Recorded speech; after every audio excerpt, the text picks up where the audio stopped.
படிக்கிறது புதுசா சார். அதான் ஃபுல்லாக ஒரே பரபரப்பாகவே இருப்பார். எப்படி சார் ஜெயின் சார்? என்ன சார்? ஓகே தானே சார்? ஸோ ரொம்ப சந்தோஷம். அப்புறம் வந்து மெயினாக என்ன சொல்லணும்னு தோணுச்சுன்னா, நல்லா இருந்துச்சு. இந்த சாங் ரொம்ப பிடிச்சிருந்தது எனக்கு. ஸ்னேகன் சார் எழுதியிருக்காரு. அதே மாதிரி இந்த இது டீசரும் அதுவும் நல்லா இருந்துச்சு. அப்புறம் லிரிக்ஸ் ரைட்டர் கார்த்திக் சார், நீங்கள் நிறைய நல்ல பாட்டு எழுதிட்டு இருக்கீங்க. தொடர்ந்து எழுதுவீங்க.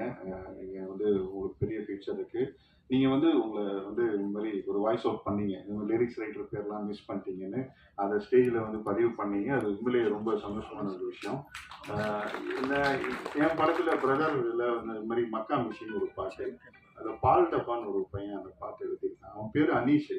ஆனால் அனீஷன் கூப்பிட்டா டென்ஷன் ஆகிடுவான். என்னை வந்து பால் டப்பா தான் சொல்லணும் அப்படின்னு சொல்லுவோம். ஸோ அவன் வந்து அந்த பாட்டு எழுதியிருக்கான். அவன் ஆடியோ ரிலீஸ் ஃபங்க்ஷனுக்கு வரமாட்டான். அதுக்கும் நான் இப்போ வாய்ஸ் அவுட் பண்ணுறேன்னு சொல்லலாம். நான் கூப்பிட்டேன் அவனை.